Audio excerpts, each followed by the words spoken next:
క్రికెట్లో భారీ షాట్లు ఆడగల సత్తా అతనికే సొంతం. టాలెంట్, టెక్నిక్లలో ఆయనకు ఆయనే సాటి. ఐపీఎల్ లాంటి మెగా టోర్నీలో ఒంటి చేత్తో మ్యాచ్లో తలరాతను మార్చే ఆటగాడు అతను. అతనే Rajasthan Royals captain Sanju Samson. Indian క్రికెట్లో ఉన్న టాలెంటెడ్ ప్లేయర్స్లో సంజు ఒకరు అని చెప్పాలి. వికెట్ కీపర్గా, బ్యాట్స్మెన్గా ఎప్పుడూ అద్భుతంగా రాణిస్తాడు. సంజు శాంసన్ ఐపీఎల్లో దూసుకుపోతున్నాడు. కానీ భారత జట్టులో మాత్రం అడపాదడపా అవకాశాలు మాత్రమే వచ్చాయి. ఆట పోయింది, ఫామ్ పోయింది, ఓపెనింగ్ ప్లేసు పోయింది, టీమిండియాలో చోటు పోయింది. అతన్ని తీసివేయాలని అనుకున్నారు సెలెక్టర్లు. ఇక అతని పని అయిపోయింది. టీంలోకి రావడం కష్టమే అనుకున్నారు. భారత జట్టులో సంజు శాంసన్ ఆడడం కష్టమే అనుకున్నారు.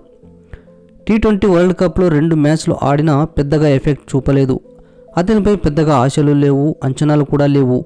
వెస్టిండీస్తో జరిగిన డూ ఆర్ డై మ్యాచ్లో టీమిండియాను ఒంటి చేత్తో గెలిపించి సంజు శాంసన్ ఈడెన్ గార్డెన్స్లో అద్భుత బ్యాటింగ్తో డిఫెండింగ్ ఛాంపియన్ను సెమీఫైనల్కు తీసుకెళ్లాడు.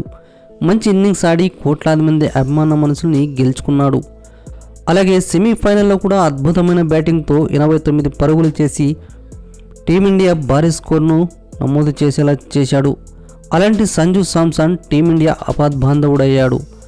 చివరికి టీమిండియాకు అతనే పెద్ద దిక్కయ్యాడు.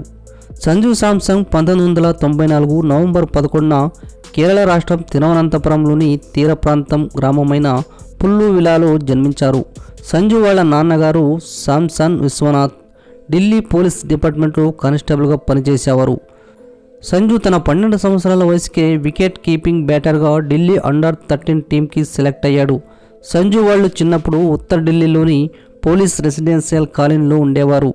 ఇక తన వ్యక్తిగత విషయానికి వస్తే 2018లో చారులత రమేష్ అనే అమ్మాయిని ప్రేమించి పెళ్లి చేసుకున్నాడు.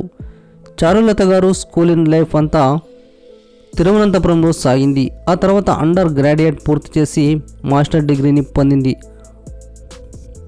సో సంజు శాంసన్ ఆట తీరు ఎలా ఉంది అనేది కింద కామెంట్ సెక్షన్లో తెలియజేయండి. సెమీఫైనల్ వరకు రావడానికి ఎంత కృషి చేశాడో అనేది కూడా మీ అభిప్రాయం తెలియజేయండి. అలాగే ఈ వీడియోని లైక్ చేయండి. సంజు శాంసన్ అంటే ఎంతమందికి ఇష్టం అనేది లైక్ చేయండి, షేర్ చేయండి, సబ్స్క్రైబ్ చేసుకోండి. Thanks for watching.